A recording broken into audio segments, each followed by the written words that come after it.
Italy. Minsan pupunta na naman po tayo ng China. Tatawid na naman po tayo ng ibang lugar upang sa ganon ay makita natin ang kagandahan ng ibang parte ng China. At ito po yung aking mga kasama. Nasa loob pa po kami ng immigration at kami ay naghahanda na para kami ay pupunta na ng check out, at dahil nakapasok na po kami sa other side ng Shenzhen, China. At ayan na nga po, kasama namin ang aming tour guide upang sa ganon ay dadalhin niya kami sa destinasyon na aming pupuntahan. At ang destinasyon namin for today, guys, is going to Splendid Park of Shenzhen, China. Ito po ay ngayon ko lang din mapupuntahan at makikita, kaya sabay-sabay po nating tuklasin kung ano ang makikita natin sa lugar na yon. As you can see, may mga flyover din sa China, at so far kung ano yung nakikita nyo, opo, malinis at hindi ganong ka-crowded ang tao dahil ito po ay sa highway. Hindi ko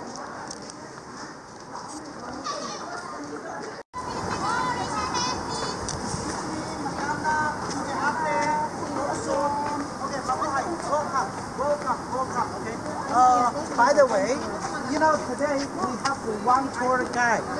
She speaks only Indonesian. Yeah, but we have the group leader, right? Emma. She speaks English. One more thing is, I arranged a assistant who wear the white color hat. You see that lady? Yeah, that lady, she can speak some English. So if you have any question, so please come. So ayan na nga po, napakinggan natin kung ano ang sinabi ng ating tour guide na isa pa.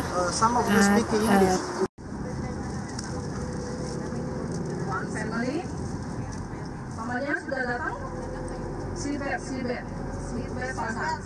Ya, silver. Ya, uangnya banyak, tak usah pasang, nggak apa-apa. Ya. Kalau ketemu polisi, kita kena denda. Ya, jadi silver pasang, ya. Di kota China paling rame punya imigrasi. Tadi kita pakainya apa? Visa group. Datang rame-rame, pulangnya 6 suku. Nanti kita masuk ke taman ini, kita bisa lihat Chinese 24 suku. Ya, terus ada orang yang Chinese sebenarnya ada satu suku. Seperti orang apa? Sa first group ng tour ko before at ang tour ko ngayon ay parang iisang restaurant lang ang kinainan namin. Siguro ito ay kahit saan ka pupunta ng mga lugar as a group tour, dito na siguro yung parang pinakasukin nila na lugar na kakainan. So same as before, same restaurant yung aming pagkakainan ng Chinese restaurant. At ayan, napansin ko nga po sa lugar na ito na usong-uso din po dito ang bicycle as a transportation ng mga tao dito sa Shenzhen. At so far nasa syudad na kami, pero nakikita ko pa din, guys, na malinis talaga sila dito.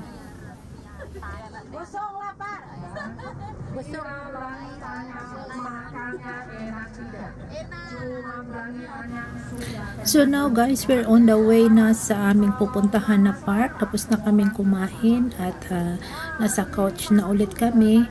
So papunta na kami sa aming pupuntahan na park. At I hope na hindi kayo nagsasawa sa panonood ng aking mga video, guys. I hope you will join me till the end at para mag-enjoy tayo na pare-pareho. So nakikita nyo marami silang lantern, no? Kasi yan ang pinaka-dekorasyon nila. And everywhere na nakikita ko, marami talaga sila yung mga ganyang red lantern. At ito na, dumating na kami sa lugar na aming pupuntahan. Aakyat kami doon sa taas para doon ang entrance. At ito na yung pinakabungad niya na pupuntahan namin.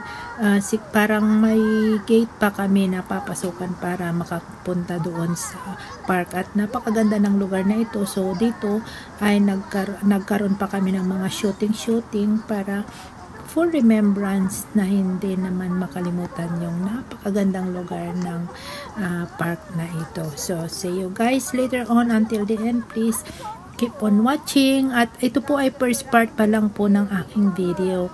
Mayroon pa ako sigurong second and third part dahil medyo malawak ang park, kaya hindi ko siya mailagay ng buo sa isang video lamang. Kaya I hope na magugustuhan nyo po yung aking mga video for today. Thank you guys.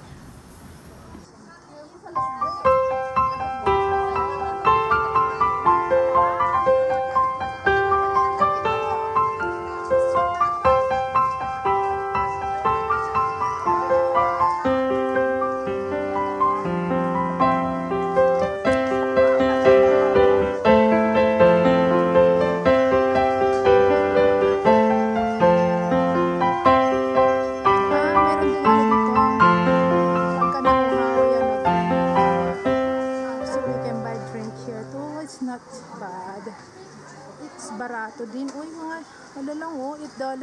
Uy, may $7 lang din oh. Mas barato dito kaysa sa Hong Kong. Mura lang guys ang inumin dito sa China compare sa Hong Kong. Ayan naman may sati shop din. Aba, hindi pala magutuman ang inyong kamarikoy. Hello guys, welcome and welcome back to my YouTube channel. Once again, for today's videos, we are here in China. They call it, we are going to Splendid Park.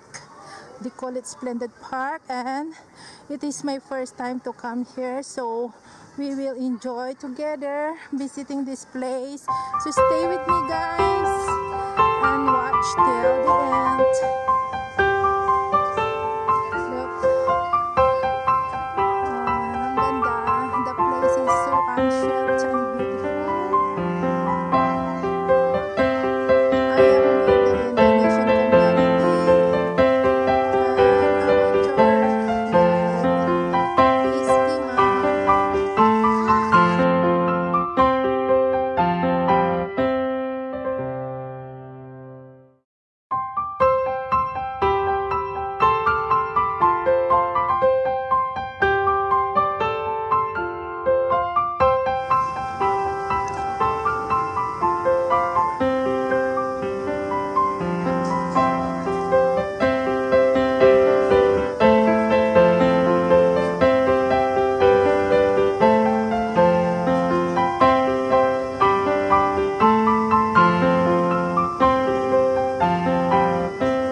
Hello guys, so nandito na tayo sa loob ng Splendid Park at ito i-explore natin. Ito ay ang bungaran.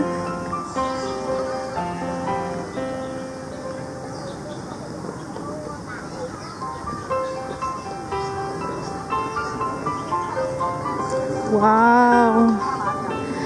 Ang sabi ng aming tour guide, we're taking train to explore the place. Yung train na yan, para ma-explore namin yung buong park. Kasi kung lakad-lakad lang daw, ay baka hindi namin maikot yung buong park kasi malawak po siya. So we are taking a train to walk around the park and explore, so we can explore all over the park and including the old villages. Ayan guys, oh, the place is so nice. Talagang mukhang China siya talaga. Oo nga, China nga naman. So let's enjoy and stay with me. So kapag when we are inside the park, may mga direction din, something like that. There, over there is the toilet. Yan, ganyan. Matuto lang magbasa. Just follow the guide and you won't be lost. At mayroon ding show over there. But at this moment, at this time, no show yet. Maybe we will come back here later. We will go around first. So this is my group and she is my group tour. And ganun yung train na sasakyan namin. First batch of the train, we will follow next. Hello guys, so we are now walking through Tibet village.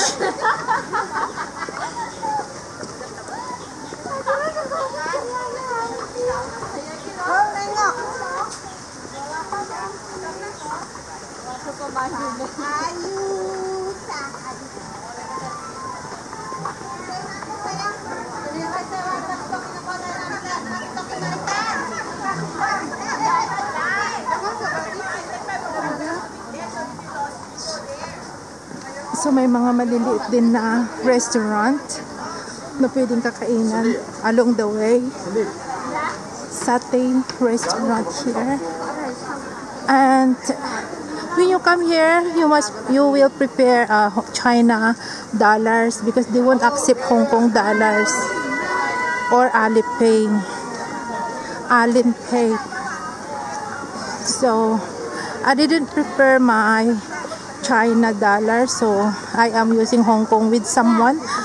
She will help me to punch her Alipay.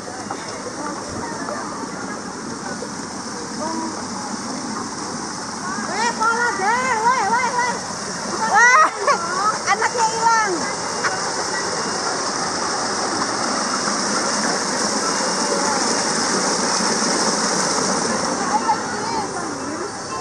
Kita bibirkan dia aja, nanti sini lagi yang kesana dulu yang belum.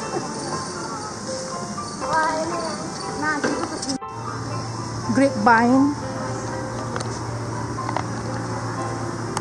So ito yung pangunahing prutas ng mga taga-Tibet. Oh my gosh. Muntik na ako na disgrasya doon. Tignan nyo guys, mga ubas. Hindi nyo siguro makita masyado pero maraming bunga. And they are big, you see. Wow. Ang dami. Look. Tapos yan ang kanilang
Yeah.